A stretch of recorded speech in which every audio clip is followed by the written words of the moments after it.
Баршаңызға сәлем. Өте оңай сливкисіз жасалатын шоколадты торт әзірлейтін боламыз. Ең алдымен бисквитімізді дайындап аламыз. Жұмыртқамызға қантымызды салып, жақсылап тұрып миксерлеп аламыз. Массамыз 2 есе үлкейгенше дейін. Үстіне суымызды құйып, тағы да бір араластырып алатын боламыз. Содан кейін електен өткізілген ұнды, какаоны, разрыхительді електен өткізіп салатын боламыз. Венчиктің көмегімен жоғарыдан астыға қарай жаймендеп араластырамыз. Қатты араластырып жүрмейміз, қыздар. Қатты араластырып жүрсек, массамыз түсіп қалады. Бисквитіміз жақсы көтерілмейтін болады. Одан кейін дайын болған массаны формамызға құятын боламыз. Менің формамның диаметрі 22 сантиметр. Духовкада 170 градуста 40-45 минут пісіріп алатын боламыз. Қыздар, сіздер өз духовкаңыздың ыңғайына қарай көретін боласыздар. Духовкада бисквитін піскенше кремін дайындап алатын боламыз. Жұмыртқамызға шекерімізді, кукурузный крахмалымызды салып, жақсылап араластырып аламыз. Одан кейін үстіне сүтімізді құйып, біркелкі масса қылдырып аламыз.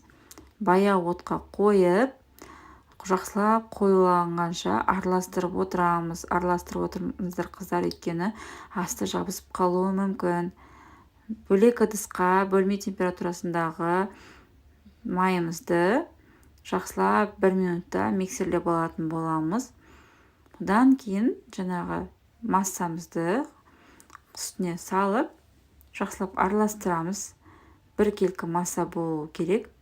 Содан соң бөлме температурасында суытып қойып қоямыз. Бисквитімізді духовкадан алғаннан кейін бөлме температурасында суытып бөлсеңіздер болады. Менде 3 бөлік шықты. Осылай 3 бөлікке бөліп алдым. Арасына 4-5 қасықтан салып, кремімізді жақсылап тұрып тортымызды жинайтын боламыз.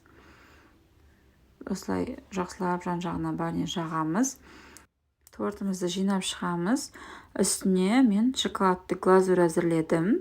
Ол үшін 100 грамм шоколадқа 60 грамм сары майды салып, микроволновкада немесе водяной баняда ертіп аламыз. Ерткеннен кішкене суытып, тортымыздың үстіне жан-жағына жағатын боламыз. Өздеріңіздің қалауларыңыз бойынша әсемдесеңіздер болады. Мен үстіне мандаринді қойып шықтым. Қыздар, бұл креммен медовик тортын, Наполеон тортына пайдалансаңыздар болады. Өте керемет шығады, дәмі ерекше. Осындай менде торт болып шықты. Жасап көріңіздер, бір жасағаннан өте керемет шығатын торт. Баршаңызға рахмет. Мен каналыма тіркеліп, лайк басып, пікір қалдыра кетіңіздер. Сіздермен болған мен Айдана.